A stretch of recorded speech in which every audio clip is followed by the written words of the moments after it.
Well, welcome back to our Deepening Mathematical Understandings with Number Lines. We're going to take a few minutes to kind of look at what we did and how it went. So let's look at our learning purposes. So basically what Nicole and I did is we took your feedback from the first session, and it was our goal to really differentiate the professional learning so we can meet your needs. And what we found was that we would like to do more fractions on a number line and computation on a number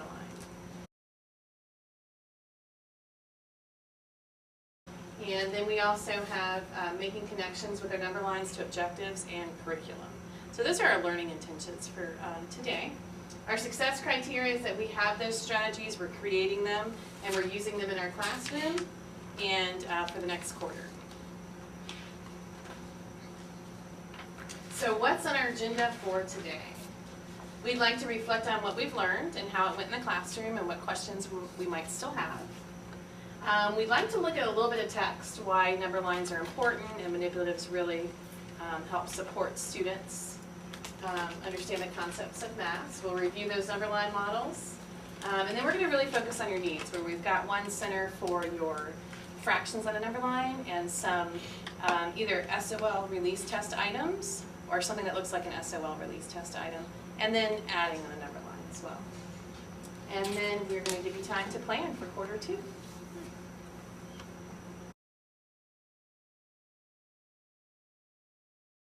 Okay, so there's some half sheets of paper at your table. What we want you to do is just kind of take 2 minutes, it won't be very long, and just jot down a couple ways that you've tried to integrate number lines into your classroom instruction so far, as well as any kind of problems that you've encountered with your students. What we hope to do is discuss it, have a group conversation about what's working, what's not working, and then for those things that aren't working, we want to come up together with some solutions on other ways you can approach your number line usage. So just take 2 minutes to jot down some glitches that you have been having in your classroom, as well as some successes.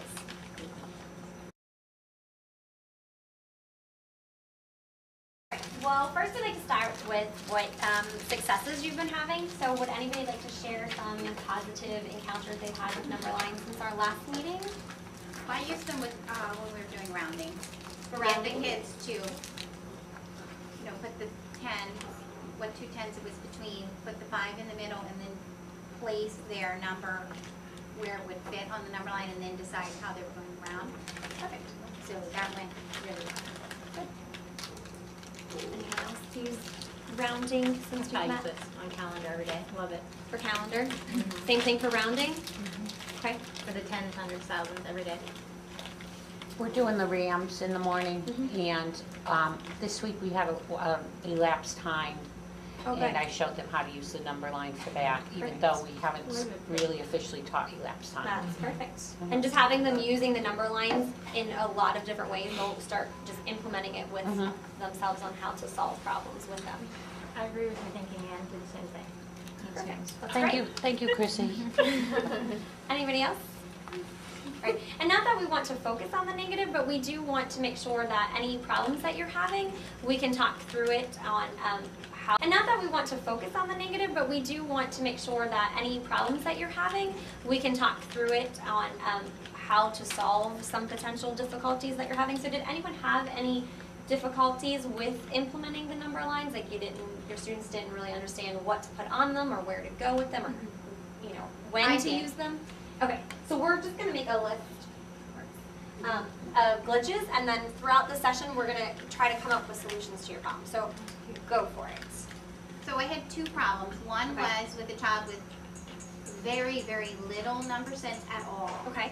So rounding on a number line wasn't where we could start. Like, we needed to go back to what is a number line, how are numbers arranged on the number line, and really work with that basic number sense before he could even implement it. The children who had basic number sense could handle the concept of just looking at a chunk of a number line, whereas he could not. Like, he needed to know how numbers were arranged, what were tens, that kind of thing. And then one of my other students who's autistic just knows it, And so the number line complicated that because he doesn't know why he knows it, he just knows it. So the number line sort of tripped him up, making him go back and try to sort out what he was thinking. And in all actuality, he could round less accurately using the number line than he could have because he just knew it. So those are some kind of unique cases that I thought was interesting. And that's good. And what we're hoping to do is we'll talk through that as a group in a few minutes, but then also as we show you some different strategies today, we want you just to keep these ideas in mind because though they already happened with Susan, it could potentially happen to you later. And okay, so what do you do for the kid who just knows it, but then when they get the manipulative, they see it in a problem, they just can't explain why that looks like multiplication or why it looks like addition to them. They just know what it is. Anybody else have any problems we can add? Any potential glitches you might see? Yeah, for upcoming In the units as future, well. Anything It's being able to create the open number line. Okay. Knowing where to start, what to do. Yeah. Or any concepts that you think might be difficult in the future? Yeah. Go ahead. I remember when we first started using a number line for multiplication, you know, where you do the spaces and the hops and what represents what, like that was always confusing to kids, and I remember it took, as a grade level, we went back and forth of what represented what too, so when we introduced it with multiplication. Okay. And actually, I'm going to put division on there as well. Yeah. I think at the second grade level, subtraction may prove to be a little bit challenging because when we gave the quarterly test last year and they had the number line and subtraction on it, it was difficult for them to figure out what he was asking them to do.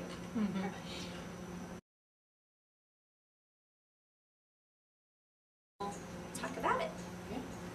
So we're going to move on to planting a seed. We're just a quick article that we're going to read some research behind the visuals and manipulatives in the classroom and how it really supports that understanding and knowledge for students at this level as they grow and math gets more difficult.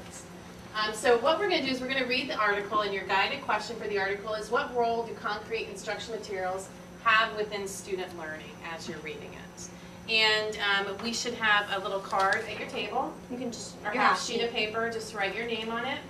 And as you're reading the article, we really kind of want you to jot down maybe a big idea that you have, or an aha moment that you have, or an answer to the guided question. Just one thought.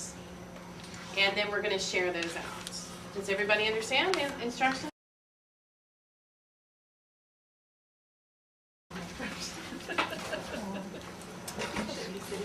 All right, so who would like to share out their aha moment or something that they learned, or Using all the senses and all different forms, manipulatives, technology, and formal instruction. okay, excellent. Which a lot of teachers here at Lansdowne do an excellent job at. You're kind of a model school for a lot of those guided math groups. Was there another aha moment, or what idea that you shared? Paper back? You can. Can we get one more share out? There was a part I kind of disagreed with. Okay. They said that a lot of teachers don't use manipulatives, and I think a lot do.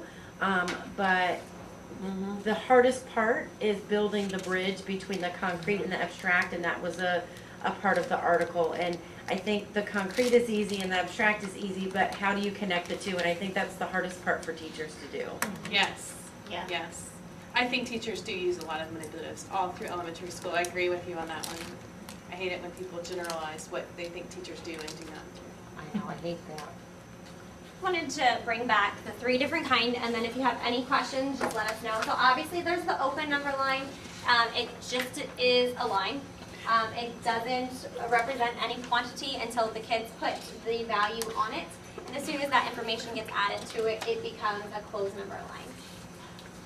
So moving into the closed, it just has to have 2 points on it. Once it has 2 points, it becomes a closed number line. There's no set starting point, so it can range however large they need it or small. And then finally, there's the beaded number line, the kinesthetic resource. It does have a set of 100 beads on it, but it does not have to only represent the value of 100. You can use it for modeling tens, you can use it for decimals, you can use it for fractions. Each bead can represent a different value. Okay, so here's what we would like you to do. We took what you guys had said from the last session. Second grade said that you guys wanted to focus on computation. Third grade said that you wanted to focus on fractions. So at your tables, there is a video link that is already open. And just because we didn't know where you were going to be sitting, there is the second grade video as well as the third grade video, and we can help you move between the two. What we want you to do is watch the video that kind of models how to put fractions on the number line or how to do computation on the number line. And then what we're going to do is after you watch your video, it's only about 5 minutes long, we have some release test items that they do not have number lines on them. So we did this on purpose because we wanted to make sure it was clear that it doesn't have to be a problem on the SOL that shows a number line, but that you're teaching children a strategy of number line usage for how to solve potential problems. So we're going to give you a poster that has 2 SOL release items on them. For second grade teachers, we've modified them a little bit, but we want you to use what you know from our last session and then as well as the additional information from your specific need to kind of work through what a student would do. And we really want more than one possible solution because, as you know, every child in your class isn't going to draw a number line, or if they do, it's not going to be done the same way. So we have extra resources. We have construction paper and beaded number lines and markers for you to kind of work through those problems just as you would if you were a student. That way you can kind of use that to focus your teaching. And then we do want someone from each grade level to share out what your thinking process was and how you would go through teaching it, or a couple people if you'd like. The reason why we want to do that is second grade does teach fractions, and to give them some ideas of how the basics of it may look on a number line, as well as second grade builds into your third grade objectives for computation, so some ideas they have will vertically align to what you guys are doing. So we'll give you some time to work through that and we'll help you get the video started. But basically a little bit more information on how to model fractions and computation on a number line, and then give you some time to work through some actual SOL items. Right? And this is an excellent resource that Nicole found. I don't know if anybody's used Learn Zillion, but it has a lot of printable lessons and things that you can just download, print out, and use in your classroom. So after we're done planning, I'll show you just a few resources on the Learn Zillion website, which is great, especially because they're very child-friendly. So you can use them to teach yourself, but as well, you could have a small group go onto it who might need remediation support, and they can watch the video again and do a practice problem just like this. So this should be an activity that you can take back to your classroom as well. So, all right. You've got your videos ready, smart thinking ladies, and go ahead and you can get started.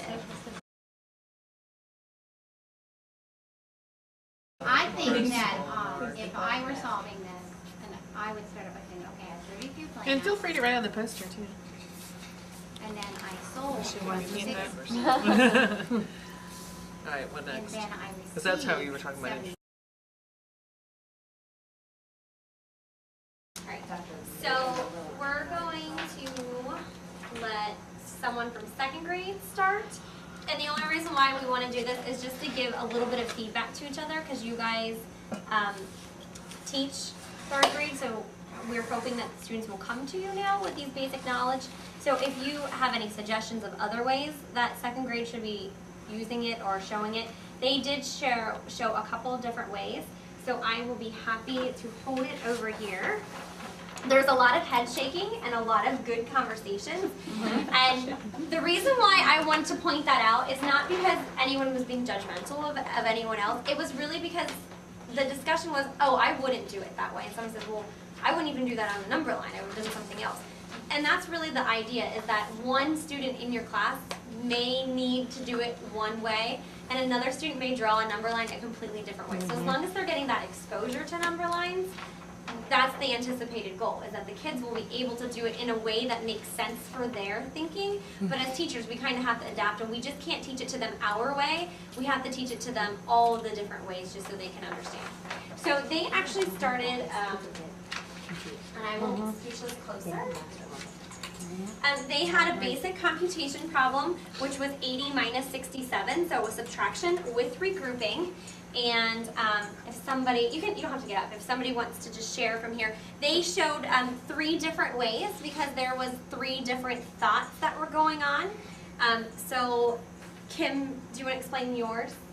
Well, mine was just counting back by tens on the top one. So I counted 10, 20, 30, 40, 50, 60, and then I made the little dashes in between 10 and 20 because I need them in order to solve it. And then I counted back the other 7. And then I took the little that were left plus the 10 and knew that was the answer. So she counted back, and the one thing that I pointed out was not that it was wrong at all, because it made sense to her, was she was labeling her skip counting. So she was saying 10, 20, 30, 40, 50, 60, and then she would have said 61, 62, 63. Right.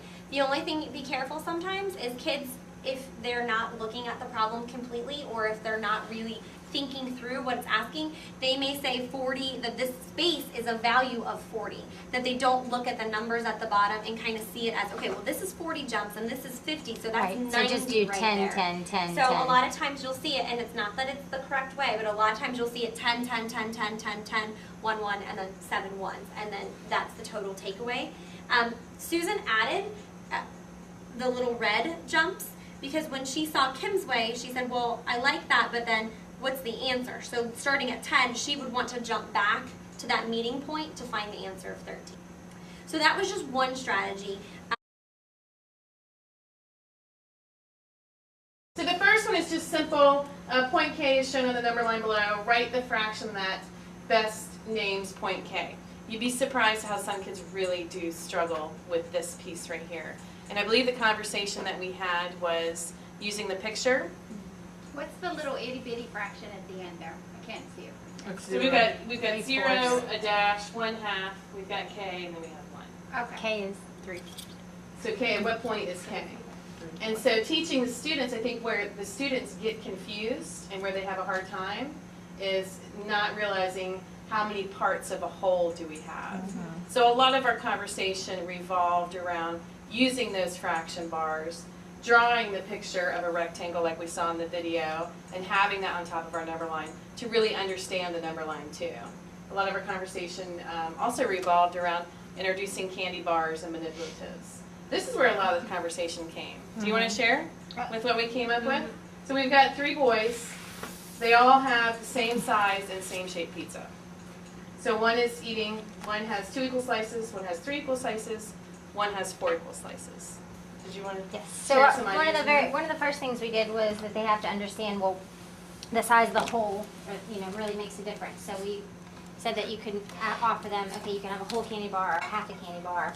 See what they would pick. Most of them would pick whole. We'll make your whole a miniature candy bar, so that they can see the difference in the whole. So you have to understand the whole first.